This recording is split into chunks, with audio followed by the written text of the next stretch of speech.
पहले देश, मैं रचना बंसल। प्रधानमंत्री नरेंद्र मोदी मन की बात कर रहे हैं, सुनते हैं।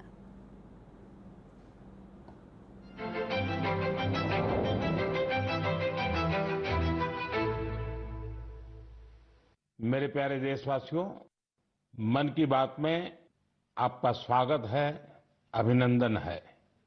इस समय पूरी दुनिया में पेरिस ओलंपिक्स छाया हुआ है।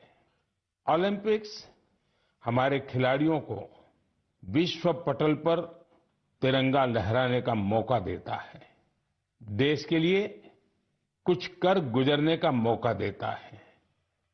आप भी अपने खिलाड़ियों का उत्साह बढ़ाइए। Cheer for Bharat. साथियों, स्पोर्ट्स की दुनिया के इस ओलंपिक्स से अलग कुछ दिन पहले मैथ्स की दुनिया में भी एक ओलंपिक हुआ है, इंटरनेशनल मैथमेटिक्स ओलंपियाड। इस ओलंपियाड में भारत के स्टूडेंट्स ने बहुत शानदार प्रदर्शन किया है। इसमें हमारी टीम ने सर्वश्रेष्ठ प्रदर्शन करते हुए 4 गोल्ड मेडल्स और 1 सिल्वर मेडल जीता है। इंटरनेशनल मैथमेटिक्स ओलंपियाड, इसमें 100 से ज्यादा देशों के युवा हिस्सा लेते हैं और ओवरऑल टैली में हमारी टीम टॉप 5 में आने में सफल रही है। देश का नाम रोशन करने वाले इन स्टूडेंट्स के नाम है पुणे के रहने वाले आदित्य वेंकट गणेश, पुणे के ही सिद्धार्थ चोपड़ा, दिल्ली के अर्जुन गुप्ता, ग्रेटर नोएडा के कनव तलवार, मुंबई के रुशिल माथुर और गुवाहाटी के आनंदो भादुरी। साथियों, आज मन की बात में मैंने इन युवा विजेताओं को विशेष तौर पर आमंत्रित किया है। ये सभी इस समय फोन पर हमारे साथ जुड़े हुए हैं। नमस्ते साथियों, मन की बात में आप सभी साथियों का बहुत बहुत स्वागत है। आप सभी कैसे हैं? हम ठीक है सर। अच्छा साथियों, मन की बात के जरिए देशवासी आप सभी के एक्सपीरियंसेस जानने को बहुत उत्सुक है। मैं शुरुआत करता हूं आदित्य और सिद्धार्थ से। आप लोग पुणे में हैं। सबसे पहले मैं आपसे ही शुरू करता हूं। ओलंपियाड के दौरान आपने जो अनुभव किया उसे हम सभी के साथ शेयर कीजिए। मुझे मैथ्स में छोटे से इंटरेस्ट था। मुझे 5th स्टैंडर्ड में प्रकाश सर एक टीचर ने सिखाया था और उन्होंने मेरे मैथ्स में इंटरेस्ट बनाया था। मेरे को सीखना मिला और मुझे करने का अपॉर्चुनिटी मिला था। आपके साथी का क्या कहना है? मैं सिद्धार्थ हूँ, मैं पुणे से हूँ। मैं भी क्लास 12 पास किया हूँ। ये मेरा सेकंड टाइम था आईएमओ में। मुझे भी छोटे से बहुत इंटरेस्ट था मैथ्स में और आदित्य के साथ जब मैं 6th में था एम प्रकाश सर ने हम दोनों को ट्रेन किया था और बहुत हेल्प हुआ था हमको। और अभी मैं कॉलेज के लिए CMI जा रहा हूँ और मैथ्स एंड CS परस्यू कर रहा हूँ। अच्छा, मुझे बताया गया है कि अर्जुन इस समय गांधीनगर में है और कनव तो ग्रेटर नोएडा के ही है। अर्जुन और कनव, हमने ओलंपियाड को लेकर जो चर्चा की, लेकिन आप दोनों हमें अपनी तैयारी से जुड़ा कोई विषय और कोई विशेष अनुभव अगर बताएंगे तो हमारे श्रोताओं को अच्छा लगेगा। नमस्ते सर, जय हिंद। मैं अर्जुन बोल रहा हूँ। जय हिंद अर्जुन। मैं दिल्ली में रहता हूँ और मेरी मदर श्रीमती आशा गुप्ता फिजिक्स की प्रोफेसर हैं दिल्ली यूनिवर्सिटी में और मेरे father Shri Amit Gupta chartered accountant है।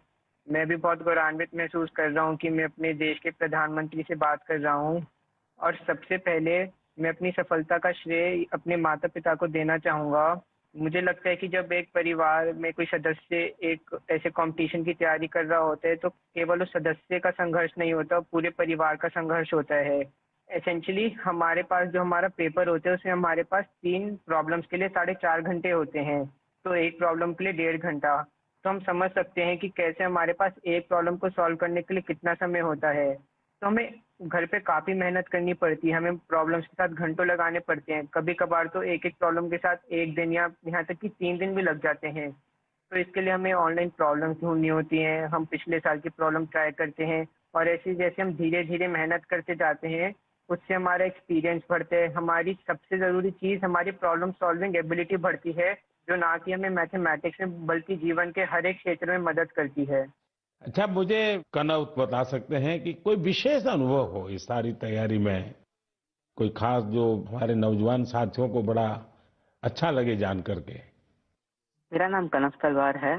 मैं ग्रेटर नोएडा उत्तर प्रदेश में रहता हूँ और कक्षा 11वीं का छात्र हूँ। मैथ्स मेरा पसंदीदा सब्जेक्ट है और मुझे बचपन से मैथ्स बहुत पसंद है। बचपन में मेरे पिता मुझे पजल्स कराते थे, जिससे मेरा इंटरेस्ट बढ़ता गया। मैंने ओलंपियाड की तैयारी 7th क्लास से शुरू की थी, जिसमें मेरी सिस्टर का बहुत बड़ा योगदान है और मेरे पेरेंट्स ने भी हमेशा मुझे सपोर्ट किया। ये ओलंपियाड HPCSE कंडक्ट कराता है और ये एक 5 स्टेज प्रोसेस होता है।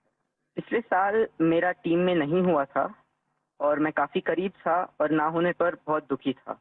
तब मेरे पेरेंट्स ने मुझे सिखाया कि या हम जीतते हैं या हम सीखते हैं, और सफ़र मायने रखता है, सफलता नहीं। तो मैं यही कहना चाहता हूँ कि love what you do and do what you love. सफ़र मायने रखता है, सफलता नहीं। और हमें सक्सेस मिलते रहेगा अगर हम अपने सब्जेक्ट से प्यार करें और जर्नी को एंजॉय करें। तो कनव, आप तो मैथमेटिक्स में भी इंटरेस्ट रखते हो और बोलते हैं ऐसे जैसे आपको साहित्य में भी रुचि है। जी सर, मैं बचपन में डिबेट्स और ओरेटिंग्स भी करता था। अच्छा, अब आइए हम आनंदो से बात करते हैं। आनंदो, आप अभी गुवाहाटी में हैं और आपका साथी रुशील आप मुंबई में हैं।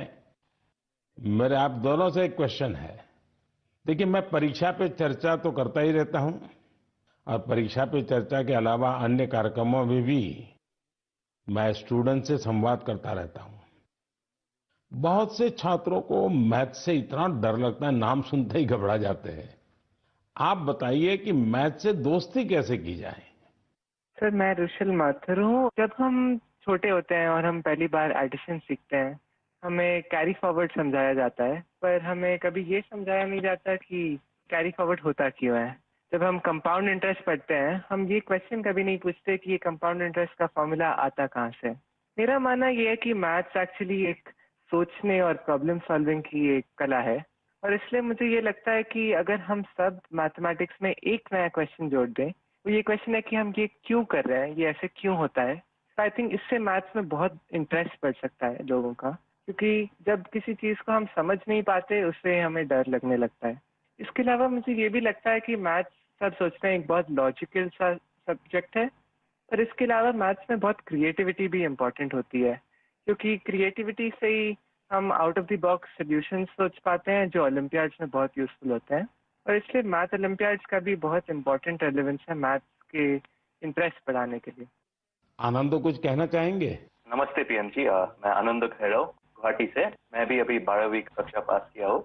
यहाँ के लोकल ओलंपियाड में 6th और 7th में करता था, वहाँ से ही हुई। ये मेरी दूसरी आईएमओ थी। दोनों आईएमओ बहुत अच्छे लगे। मैं रुशिल जो कहा उससे मैं सहमत हूँ, और मैं ये भी कहना चाहूँगा कि जिन्हें मैथ से डर है उन्हें धैर्य की बहुत जरूरत है। हमें मैथ जैसे पढ़ाया जाता है, क्या होता है, एक फार्मूला दिया जाता है, वो रटा जाता है, फिर उस फार्मूला से ही 100 सवाल ऐसे करने पड़ते हैं, लेकिन फार्मूला समझे कि नहीं वो नहीं देखा जाता। सिर्फ सवाल करते ही जाओ, फार्मूला भी रटा जाएगा, और फिर एग्जाम में अगर फार्मूला भूल गया तो क्या करेगा। इसलिए मैं कहूँगा कि फार्मूला को समझो, जो रुशिल कहा था, फिर धैर्य से देखो। अगर फार्मूला ठीक से समझे तो 100 सवाल नहीं करने पड़ेंगे, 1-2 सवाल से ही हो जाएंगे, और मैथ्स को डरना भी नहीं है। आदित्य और सिद्धार्थ, आप जब शुरू में बात कर रहे थे तब ठीक से बात हो नहीं पाई। अब इन सारे साथियों को सुनने के बाद आपको भी जरूर लगता है कि आप भी कुछ कहना चाहते होंगे। क्या आप अपने अनुभव अच्छे ढंग से शेयर कर सकते हैं? बहुत सारे दूसरे देशों से इंटरैक्ट किया था, बहुत सारे कल्चर्स थे, और बहुत अच्छा था दूसरे स्टूडेंट्स से इंटरैक्ट करने के, और बहुत सारे फेमस मैथमेटिशियंस थे। हाँ आदित्य। बहुत अच्छा एक्सपीरियंस था मैम। उधर हमें उन्होंने अर्थ सिटी को घुमा के दिखाया था। उधर बहुत अच्छे अच्छे व्यूज दिखे थे और पार्क्स लेके गए थे, और हमें ऑक्सफोर्ड यूनिवर्सिटी को भी लेके गए थे, तो ये बहुत अच्छे अनुभव था। चलिए साथियों, मुझे बहुत अच्छा लगा आप लोगों से बात करके, और मैं आपको बहुत बहुत शुभकामनाएं देता हूं, क्योंकि मैं जानता हूं इस प्रकार के खेल के लिए काफी फोकस एक्टिविटी करनी पड़ती है, दिमाग खपा देना पड़ता है। और परिवार के लोग भी कभी कभी तंग आते हैं कि ये क्या गुणा भाग करता रहता है। लेकिन मेरी तरफ से आपको बहुत बहुत शुभकामनाएं हैं। आपने देश का मान बढ़ाया है, नाम बढ़ाया है। धन्यवाद दोस्तों। थैंक यू धन्यवाद। Thank you. Thank you sir. जय हिंद। धन्यवाद सर। जय हिंद, जय हिंद। आप सभी स्टूडेंट से बात करके आनंद आ गया। मन की बात से जुड़ने के लिए आप सभी का बहुत बहुत धन्यवाद। मुझे विश्वास है कि मैथ्स के इन युवा महारथियों को सुनने के बाद दूसरे युवाओं को मैथ्स को एंजॉय करने की प्रेरणा मिलेगी। मेरे प्यारे देशवासियों, मन की बात में अब मैं उस विषय को साझा करना चाहता हूं जिसे सुनकर हर भारतवासी का सिर गर्व से ऊंचा हो जाएगा। लेकिन इसके बारे में बताने से पहले मैं आपसे एक सवाल करना चाहूंगा। क्या आपने चराई देऊ मैदान का नाम सुना है? अगर नहीं सुना तो अब आप ये नाम बार बार सुनेंगे और बड़े उत्साह से दूसरों को बताएंगे। असम के चराई देऊ मैदान को यूनेस्को वर्ल्ड हेरिटेज साइट में शामिल किया जा रहा है। इस लिस्ट में यह भारत की 43वीं लेकिन नॉर्थ ईस्ट की पहली साइट होगी। साथियों, आपके मन में ये सवाल जरूर आ रहा होगा कि चराई देऊ मैदान आखिर है क्या और ये इतना खास क्यों है? चराई देऊ का मतलब है shining city on the hills, यानी पहाड़ी पर एक चमकता शहर। ये अहोम राजवंश की पहली राजधानी थी। अहोम राजवंश के लोग अपने पूर्वजों के शव और उनकी कीमती चीजों को पारंपरिक रूप से मैदान में रखते थे। मैदान टीले नुमा एक ढांचा होता है जो ऊपर मिट्टी से ढका होता है और नीचे एक या उससे ज्यादा कमरे होते हैं। ये मैदान अहोम साम्राज्य के दिवंगत राजाओं और गणमान्य लोगों के प्रति श्रद्धा का प्रतीक है। अपने पूर्वजों के प्रति सम्मान प्रकट करने का ये तरीका बहुत यूनिक है। इस जगह पर सामुदायिक पूजा भी होती थी। साथियों, अहोम साम्राज्य के बारे में दूसरी जानकारियां आपको और हैरान करेगी। 13वीं शताब्दी के शुरू होकर यह साम्राज्य 19वीं शताब्दी की शुरुआत तक चला। इतने लंबे कालखंड तक एक साम्राज्य का बने रहना बहुत बड़ी बात है। शायद अहोम साम्राज्य के सिद्धांत और विश्वास इतने मजबूत थे कि उसने इस राजवंश को इतने समय तक कायम रखा। मुझे याद है कि इसी वर्ष 9 मार्च को मुझे अदम्य साहस और शौर्य के प्रतीक महान अहोम योद्धा लसित बोरफुकन की सबसे ऊंची प्रतिमा के अनावरण का सौभाग्य मिला था। इस कार्यक्रम के दौरान अहोम समुदाय आध्यात्मिक परंपरा का पालन करते हुए मुझे अलग ही अनुभव हुआ था। लसित मैदान में अहोम समुदाय के पूर्वजों को सम्मान देने का सौभाग्य मिलना मेरे लिए बहुत बड़ी बात है। अब चराई देऊ मैदान के वर्ल्ड हेरिटेज साइट बनने का मतलब होगा कि यहां पर और अधिक पर्यटक आएंगे। आप भी भविष्य के अपने ट्रैवल प्लान्स में इस साइट को जरूर शामिल करिएगा। साथियों, अपनी संस्कृति पर गौरव करते हुए ही कोई देश आगे बढ़ सकता है। भारत में भी इस तरह के बहुत सारे प्रयास हो रहे हैं। ऐसा ही एक प्रयास है प्रोजेक्ट परी। अब आप परी सुनकर कंफ्यूज मत होइएगा। ये परी स्वर्गीय कल्पना से नहीं जुड़ी, बल्कि धरती को स्वर्ग बना रही है। परी यानी public art of India. Project परी पब्लिक आर्ट को लोकप्रिय बनाने के लिए उभरते कलाकारों को एक मंच पर लाने का बड़ा माध्यम बन रहा है।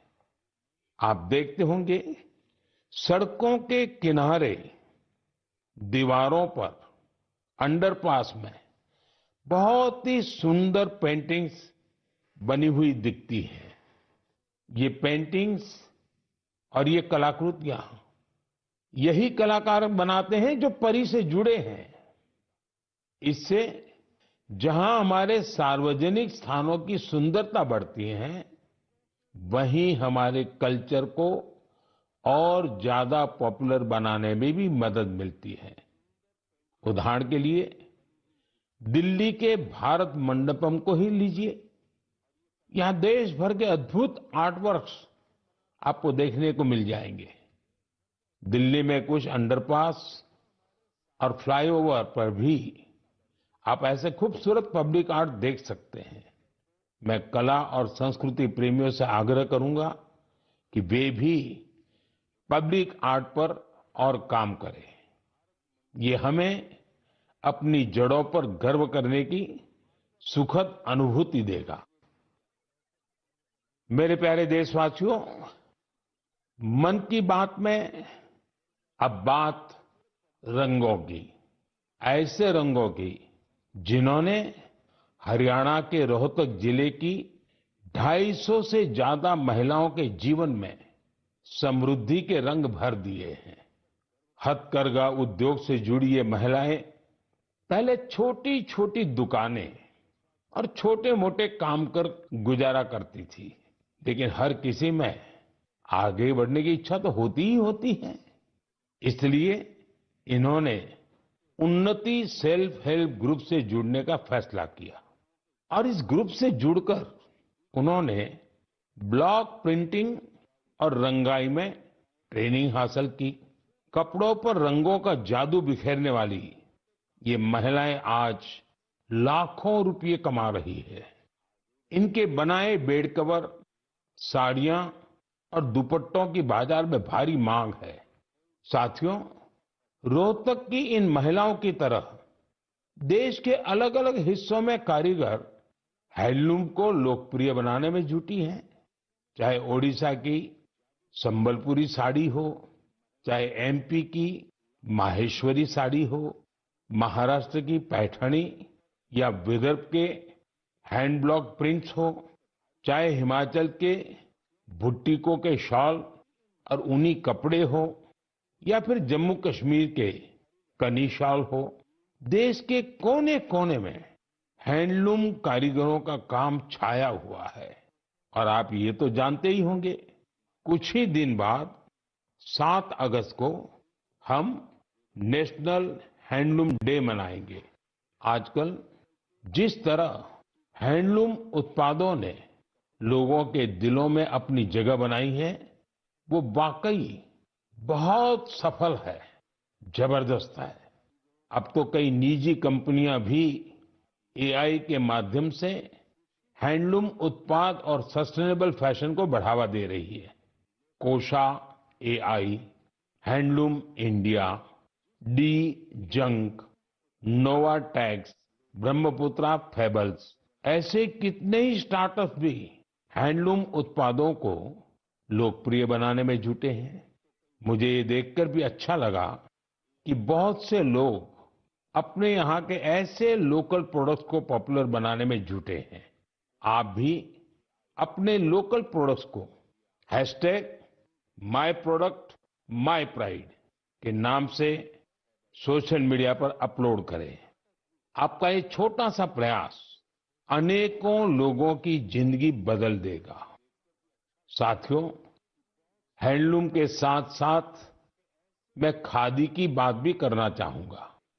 आप में से ऐसे कई लोग होंगे जो पहले कभी खादी के उत्पादों का उपयोग नहीं करते थे, लेकिन आज बड़े गर्व से खादी पहनते हैं। मुझे ये बताते हुए भी आनंद आ रहा है, खादी ग्रामोद्योग का कारोबार पहली बार 1.5 लाख करोड़ रुपए के पार पहुंच गया है। सोचिए, 1.5 लाख करोड़ रुपए। और जानते हैं खादी की बिक्री कितनी बढ़ी है? 400%। खादी की, हैंडलूम की ये बढ़ती हुई बिक्री बड़ी संख्या में रोजगार के नए अवसर भी बना रही है। इस इंडस्ट्री से सबसे ज्यादा महिलाएं जुड़ी हैं, तो सबसे ज्यादा फायदा भी उन्हीं को हो रहा है। मेरा तो आपसे फिर एक आग्रह है, आपके पास भांति भांति के वस्त्र होंगे और आपने अब तक खादी के वस्त्र नहीं खरीदे, तो इस साल से शुरू कर लें। अगस्त का महीना आ ही गया है। ये आजादी मिलने का महीना है, क्रांति का महीना है। इससे बढ़िया अवसर और क्या होगा खादी खरीदने के लिए। मेरे प्यारे देशवासियों, मन की बात में मैंने अक्सर आपसे ड्रग्स की चुनौती की चर्चा की है। हर परिवार की ये चिंता होती है कि कहीं उनका बच्चा ड्रग्स की चपेट में ना आ जाए। अब ऐसे लोगों की मदद के लिए सरकार ने एक विशेष केंद्र खोला है, जिसका नाम है मानस। ड्रग्स के खिलाफ लड़ाई में ये बहुत बड़ा कदम है। कुछ दिन पहले ही मानस की हेल्पलाइन और पोर्टल को लॉन्च किया गया है। सरकार ने एक टोल फ्री नंबर 1933 जारी किया है। इस पर कॉल करके कोई भी जरूरी सलाह ले सकता है या फिर रिहेबिलिटेशन से जुड़ी जानकारी ले सकता है। अगर किसी के पास ड्रग्स से जुड़ी कोई दूसरी जानकारी भी है, तो वो इसी नंबर पर कॉल करके नारकोटिक्स कंट्रोल ब्यूरो के साथ साझा भी कर सकते हैं। मानस के साथ साझा की गई हर जानकारी गोपनीय रखी जाती है। भारत को ड्रग्स फ्री बनाने में जुटे सभी लोगों से, सभी परिवारों से मेरा आग्रह है, हेल्पलाइन का भरपूर उपयोग करें।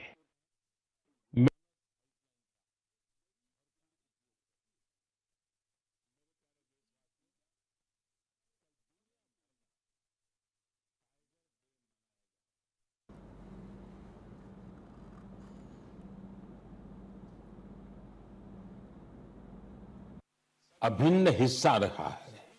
हम सब बागों से जुड़े किस्से कहानियां सुनते हुए ही बड़े हुए हैं। जंगल के आसपास के गांव में तो हर किसी को पता होता है कि बाघ के साथ तालमेल बिठाकर कैसे रहना है। हमारे देश में ऐसे कई गांव हैं जहां इंसान और बाघ के बीच कभी टकराव की स्थिति नहीं आती, लेकिन जहां ऐसी स्थिति आती है, वहां भी बाघों के संरक्षण के लिए अभूतपूर्व प्रयास हो रहे हैं। जन भागीदारी का ऐसा ही एक प्रयास है कुल्हाड़ी बंद पंचायत। राजस्थान के रणथंभौर से शुरू हुआ कुल्हाड़ी बंद पंचायत अभियान बहुत दिलचस्प है। स्थानीय समुदायों ने स्वयं इस बात की शपथ ली है कि जंगल में कुल्हाड़ी के साथ नहीं जाएंगे और पेड़ नहीं काटेंगे। इस एक फैसले से यहाँ के जंगल एक बार फिर से हरे भरे हो रहे हैं। देव मैदान के वर्ल्ड हेरिटेज आप भी भविष्य के अपने ट्रैवल प्लान्स में इस साइट को जरूर शामिल करिएगा। साथियों, कल्पना से नहीं जुड़ी बल्कि धरती को स्वर्ग बना रही है। परी यानी public art of India project परी पब्लिक आर्ट को लोकप्रिय बनाने के लिए मंच पर लाने का बड़ा माध्यम बन रहा है। आप देखते होंगे सड़कों के किनारे जनजाति के प्रयास भी हैरान कर देंगे। उन्होंने टाइगर ट्रैकर्स के तौर पर जंगल में वन्य जीवों के मूवमेंट की हर जानकारी जमा की। इसके साथ ही वे क्षेत्र में अवैध गतिविधियों की निगरानी भी करते रहे हैं। इसी तरह उत्तर प्रदेश के पीलीभीत में चल रहा बाघ मित्र कार्यक्रम भी बहुत चर्चा में है। इसके तहत स्थानीय लोगों को बाघ मित्र के रूप में काम करने की ट्रेनिंग दी जाती है। ये बाघ मित्र इस बात का पूरा ध्यान रखते हैं कि बाघों और इंसानों के बीच टकराव की स्थिति न बने। देश के अलग अलग हिस्सों में इस तरह के कई प्रयास जारी हैं। मैंने यहां कुछ ही प्रयासों की चर्चा की है, लेकिन मुझे खुशी है कि जन भागीदारी बाघों के संरक्षण में बहुत काम आ रही है। ऐसे प्रयासों की वजह से ही भारत में बाघों की आबादी हर साल बढ़ रही है। आपको ये जानकर खुशी और गर्व का अनुभव होगा कि दुनिया भर में जितने बाघ हैं, उनमें से 70% बाघ हमारे देश में है। सोचिए, 70% बाघ। तभी तो हमारे देश के अलग अलग हिस्सों में कई टाइगर सेंचुरी है। साथियों, बाघ बढ़ने के साथ साथ हमारे देश में वन क्षेत्र भी तेजी से बढ़ रहा है। इसमें भी सामुदायिक प्रयासों से बड़ी सफलता मिल रही है। पिछले मन की बात कार्यक्रम में आपसे एक पेड़ मां के नाम कार्यक्रम की चर्चा की थी। मुझे खुशी है कि देश के अलग अलग हिस्सों में बड़ी संख्या में लोग इस अभियान से जुड़ रहे हैं। अभी कुछ दिन पहले स्वच्छता के लिए प्रसिद्ध इंदौर में एक शानदार कार्यक्रम हुआ। यहां एक पेड़ मां के नाम कार्यक्रम के दौरान एक ही दिन में 2 लाख से ज्यादा पौधे लगाए गए। अपनी मां के नाम पर पेड़ लगाने के इस अभियान से आप भी जरूर जुड़े और सेल्फी लेकर सोशल मीडिया पर भी पोस्ट करें। इस अभियान से जुड़कर आपको अपनी मां और धरती मां दोनों के लिए कुछ स्पेशल कर पाने का एहसास होगा। मेरे प्यारे देशवासियों, 15 अगस्त का दिन अब दूर नहीं है और अब तो 15 अगस्त के साथ एक और अभियान जुड़ गया है, हर घर तिरंगा अभियान। पिछले कुछ वर्षों से तो पूरे देश में हर घर तिरंगा अभियान के लिए सबका जोश हाई रहता है। गरीब हो, अमीर हो, छोटा घर हो, बड़ा घर हो, हर कोई तिरंगा लहराकर गर्व का अनुभव करता है। तिरंगे के साथ सेल्फी लेकर सोशल मीडिया पर पोस्ट करने का क्रेज भी दिखता है। आपने गौर किया होगा, जब कॉलोनी या सोसाइटी के एक एक घर पर तिरंगा लहराता है तो देखते ही देखते दूसरे घरों पर भी तिरंगा दिखने लगता है। यानी हर घर तिरंगा अभियान तिरंगे की शान में एक यूनिक फेस्टिवल बन चुका है। इसे लेकर अब तो तरह तरह के इनोवेशन भी होने लगे हैं। 15 अगस्त आते आते घर में, दफ्तर में, कार में तिरंगा होने लगे हैं। 15 अगस्त आते आते घर में, दफ्तर में, कार में तिरंगा लगाने के लिए तरह तरह के प्रोडक्ट दिखने लगते हैं। कुछ लोग तो तिरंगा अपने दोस्तों पड़ोसियों को बांटते भी है। तिरंगे को लेकर ये उल्लास, ये उमंग हमें एक दूसरे से जोड़ती है। साथियों, पहले की तरह इस साल भी आप हर घर तिरंगा .com पर तिरंगे के साथ अपनी सेल्फी जरूर अपलोड करेंगे। और मैं आपको एक और बात याद दिलाना चाहता हूं, हर साल 15 अगस्त से पहले आप मुझे अपने ढेर सारे सुझाव भेजते हैं। आप इस साल भी मुझे अपने सुझाव जरूर भेजिए। आप माईगॉव या नमो ऐप पर भी अपने सुझाव भेज सकते हैं। मैं ज्यादा से ज्यादा सुझावों को 15 अगस्त के संबोधन में कवर करने की कोशिश करूंगा।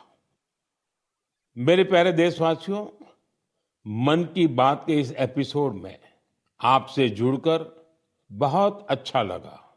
अगली बार फिर मिलेंगे देश की नई उपलब्धियों के साथ, जन भागीदारी के नए प्रयासों के साथ। आप मन की बात के लिए अपने सुझाव जरूर भेजते रहें। आने वाले समय में अनेक पर्व भी आ रहे हैं। आपको सभी पर्वों की ढेर सारी शुभकामनाएं। आप अपने परिवार के साथ मिलकर त्योहारों का आनंद उठाएं। देश के लिए कुछ न कुछ नया करने की ऊर्जा निरंतर बनाए रखें। बहुत बहुत धन्यवाद। नमस्कार।